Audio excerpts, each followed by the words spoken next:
Olá, bem-vindo. Eu sou Rogério. O vídeo de hoje é sobre o Estatuto dos Funcionários Públicos Civis do Estado de São Paulo. Antes de começar a falar do vídeo aqui em questão, eu tenho uma notícia aqui que deixará os corações ansiosos batendo ainda mais forte.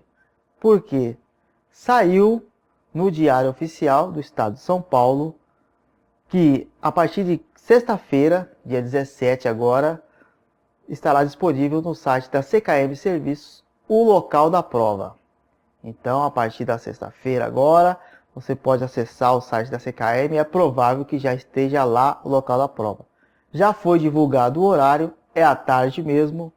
Portão abre às 12h30, fecha 13h30. A prova vai começar mais ou menos 13h40, 13h45, a depender dos atrasadinhos. Uma outra informação importante que andei dando uma bisoiada e que também andaram comentando, é que você não levará para casa o caderno de questões. Por hora é isso. No sábado eu venho com um vídeo aqui falando do local da prova, eu vou entrar em todos esses detalhes aí, se pode levar o caderno de questão, se não pode, enfim. Aqui no nosso vídeo eu vou ler para vocês do artigo 26 até o 55, o mesmo esquema que eu venho fazendo nos vídeos anteriores sobre o Estatuto. Faço a leitura da lei, um artigo ou outro que eu tenha conhecimento, eu faço aqui um comentário. No final eu respondo 5 questões, entretanto, não será relativo aos artigos que vamos trabalhar hoje. Pois na internet você não encontra, você vai encontrar questões sobre deveres, obrigações, as proibições, responsabilidades, os vídeos que eu falei anteriormente. São 3 vídeos. Você vai encontrar questões falando só desse tema, mas serve aí para treinar. Se tiver alguma questão aí que eu falei já em outro vídeo, que eu esqueci de fazer essa comparativa, acho que uma questão talvez já tenha falado, faz de conta que é uma revisão. Sem mais delongas, vamos lá. Vamos lá, capítulo 4 da transferência. Aqui o artigo 26. Uma pessoa me perguntou sobre a diferença entre transferência e remoção. Vamos descobrir agora. O funcionário poderá ser transferido de um para outro cargo de provimento efetivo. As transferências serão feitas a pedido do funcionário ou ex officio, atendidos sempre à conveniência do serviço e os requisitos necessários ao provimento do cargo. Artigo 28. A transferência será feita para cargo do mesmo padrão de vencimento ou de igual remuneração, ressalvados os casos de transferência a pedido, em que o vencimento ou remuneração poderá ser inferior. A transferência por permuta se processará a requerimento de ambos os interessados, de acordo com o prescrito neste capítulo.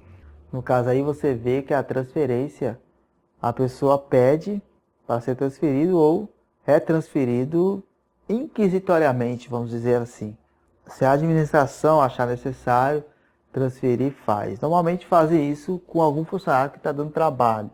Esta é a transferência. Já chegamos na remoção, vai ver a diferença que é. Aqui, reintegração, artigo 30. A reintegração é o reingresso no serviço público decorrente da decisão judicial passada em julgado, com ressarcimento dos prejuízos resultantes do afastamento.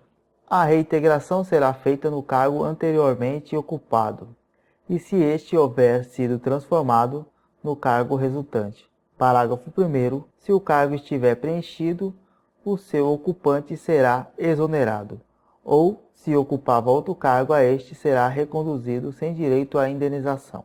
Parágrafo 2º. Se o cargo houver sido extinto, a reintegração se fará em cargo equivalente, respeitada a habilitação profissional, ou, não sendo possível, ficará o reintegrado em disponibilidade no cargo que exercia. No caso aqui da pessoa ficar em disponibilidade, ela recebe proporcional ao tempo de serviço dela, ela fica ali disponível e recebendo. Tanto é que tem lá como punição, você tem a cassação da aposentadoria e a cassação da disponibilidade. Disponibilidade é isto aqui que estamos vendo neste capítulo aqui da reintegração. Artigo 32. Transitada em julgado a sentença, será expedido o decreto de reintegração no prazo máximo de 30 dias. Capítulo 6 do acesso. O acesso é a elevação do funcionário dentro do respectivo quadro a cargo da mesma natureza de trabalho, de maior grau de responsabilidade e maior complexidade de atribuições, obedecido o interstício na classe e as exigências a serem instituídas em regulamento. Serão reservados para o acesso os cargos cujas atribuições exijam experiência prévia do exercício de outro cargo. Parágrafo 2º. O acesso será feito mediante aferição do mérito dentre titulares de cargo cujo exercício proporcione a experiência necessária ao desempenho das atribuições dos cargos referidos no parágrafo anterior. Artigo 34. Será de 3 anos de efetivo exercício o interstício para concorrer ao acesso. Da reversão, artigo 35. Reversão é o ato pelo qual o aposentado reingressa no serviço público, a pedido ou ex officio. Então, a reversão é a volta do aposentado. Parágrafo 1º. A reversão ex officio será feita quando insubsistentes as razões que determinam a aposentadoria por invalidez. De repente, algum médico acha que a pessoa não tem mais condição, é inválida e é aposentada. Mais para frente faz uma perícia e resolve voltar para trás. Aí acontece o ex officio ou ex officio e o aposentado volta a trabalhar. Não poderá reverter a atividade do aposentado que contar mais de 58 anos de idade. Aqui começa já as exceções. Parágrafo 3º. No caso de reversão ex officio, será permitido o reingresso além do limite previsto no parágrafo anterior. Parágrafo 4º. A reversão só poderá efetivar-se quando, em inspeção médica, ficar comprovada a capacidade para exercício do cargo. Se o laudo médico não for favorável, poderá ser procedida nova inspeção de saúde para o mesmo fim, decorridos pelo menos 90 dias. Será tornada sem efeito a reversão ex officio e cassada a aposentadoria do funcionário que reverter e não tomar posse ou não entrar em exercício dentro do prazo legal. Artigo 36. A reversão far-se-á no mesmo cargo. Parágrafo 1º. Em casos especiais, a juízo do governo, poderá o aposentado reverter em outro cargo, de igual padrão de vencimentos, respeitada a habilitação profissional. Parágrafo 2º. A reversão a pedido será feita a critério da administração. Dependerá também da existência de cargo vago que deva ser provido mediante promoção por merecimento. Capítulo 8 do aproveitamento. Aproveitamento é o reingresso no serviço público do funcionário em disponibilidade.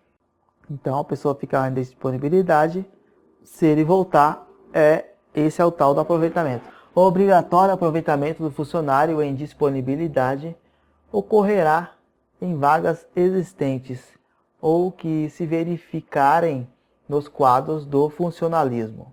O aproveitamento dar-se-á tanto quanto possível em cargo de natureza e padrão de vencimentos, correspondentes ao que ocupava, não podendo ser feito em cargo de padrão superior. Parágrafo 2º. Se o aproveitamento se der em cargo de padrão inferior ao provento da disponibilidade, terá o funcionário direito à diferença. Parágrafo 3º. Em nenhum caso poderá efetuar-se o aproveitamento sem que, mediante inspeção médica, fique provada a capacidade para o exercício do cargo.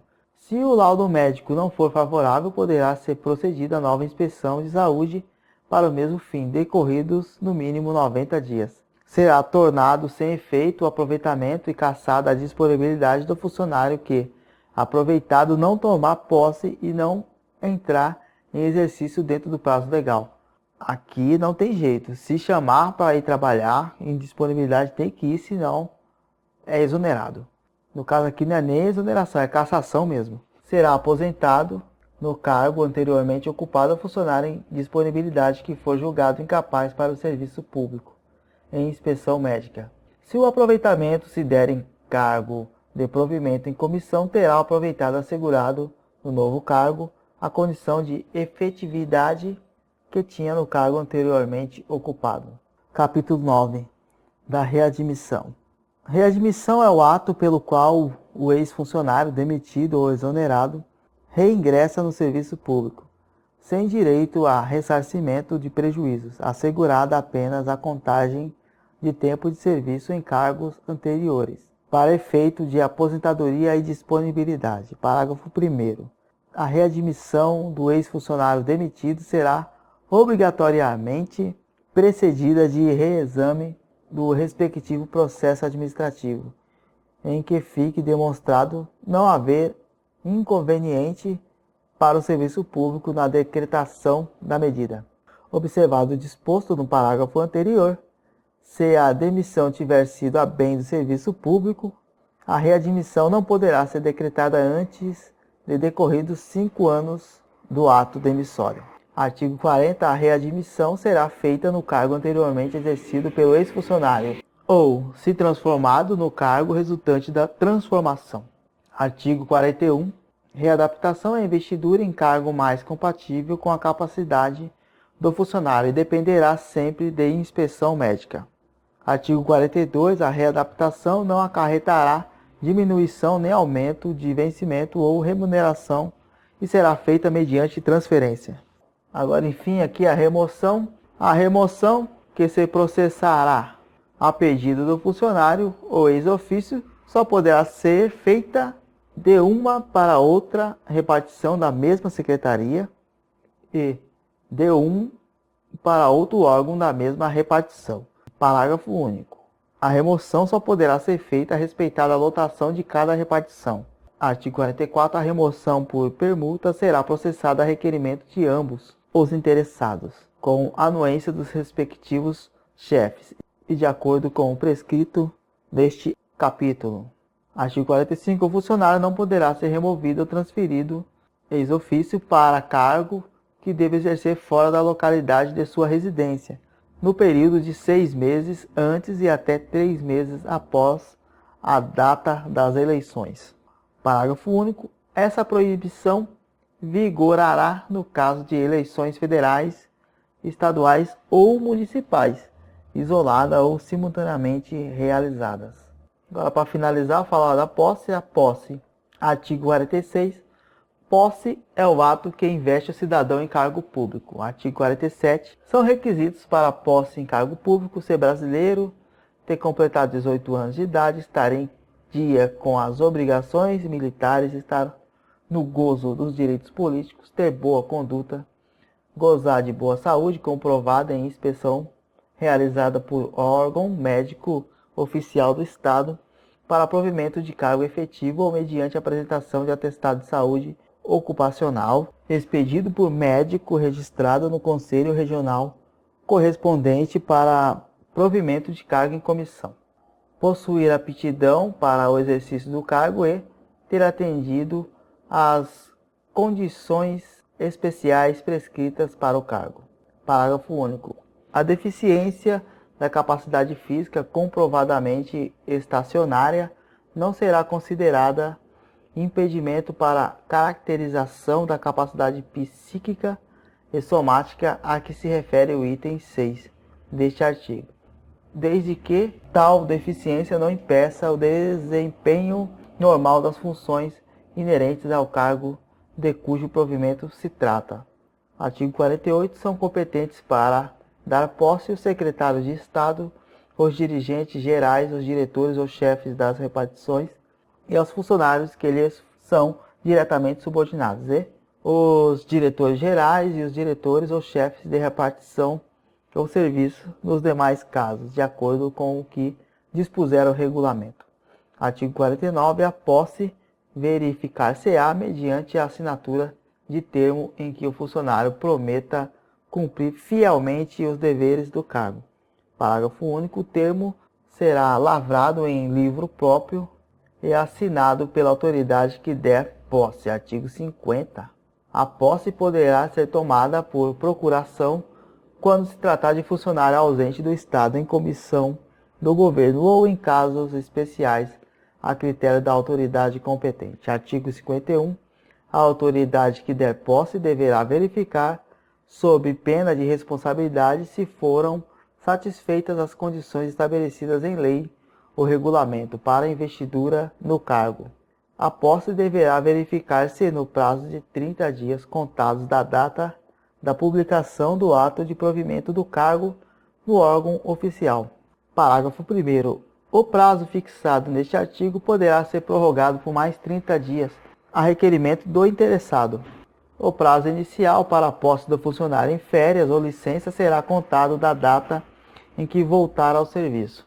Parágrafo 3º. Se a posse não se der dentro do prazo, será tornado sem efeito o ato de provimento.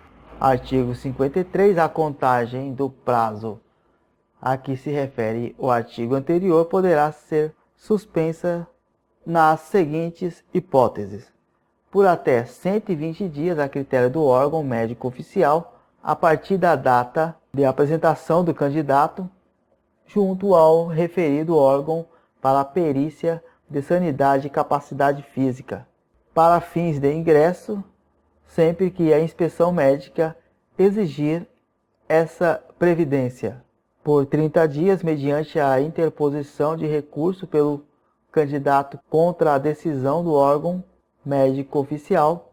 Parágrafo 1º. O prazo a que se refere o inciso 1 deste artigo recomeçará a correr sempre que o candidato, sem motivo justificado, deixe de submeter-se aos exames médicos julgados necessários.